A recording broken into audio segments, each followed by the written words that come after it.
দেশের বিশাল সমুদ্র সীমায় দেশি বিদেশি জাহাজের চলাচল নিরাপদ করতে জুনেই চালু হচ্ছে নৌ পরিবহন অধিদপ্তরের কেন্দ্রীয় কন্ট্রোল অ্যান্ড কমান্ড সেন্টার।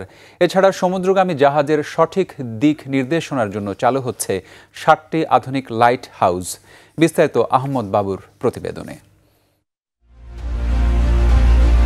আন্তর্জাতিক আদালতে আইনি লড়াইয়ের পর ২০১৪ সালে ১,১৮,৮১৩ বর্গ কিলোমিটার সমুদ্র সীমা পায় বাংলাদেশ।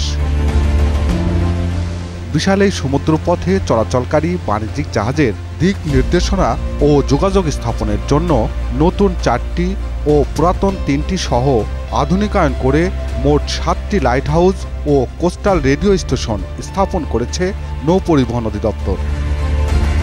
রাজধানীর আগারগাঁওয়ে নৌ পরিবহন অধিদপ্তরে স্থাপন করা হয়েছে command and control centre.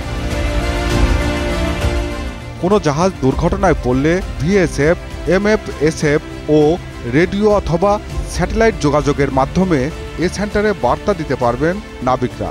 Control centre থেকে এসব বার্তা দ্রুত পৌঁছে যাবে নৌবাহিনী অথবা কোস্টগার্ডের কাছে।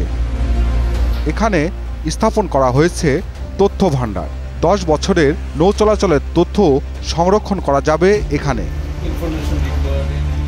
ইন্টারন্যাশনাল মেরিটাইম ফোরামের সঙ্গে চুক্তি অনুযায়ী সমুদ্রগামী দেশি বিদেশি জাহাজ বাংলাদেশের জলসীমায় বিপদে পড়লে উদ্ধার করতে হবে।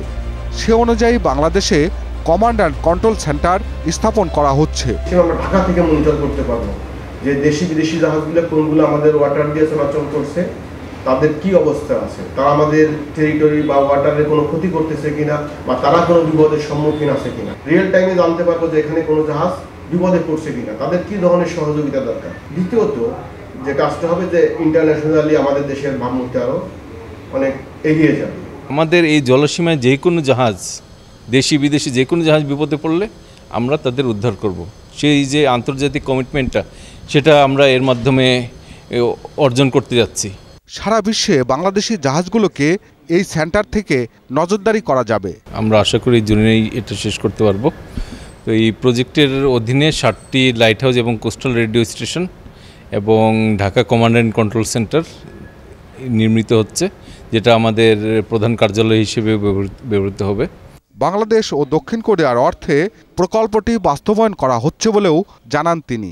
এখানে প্রতিটা জাহাজ বাংলাদেশে আসলে আমরা টাকা পাবো লাইট হাউস ফি হিসেবে।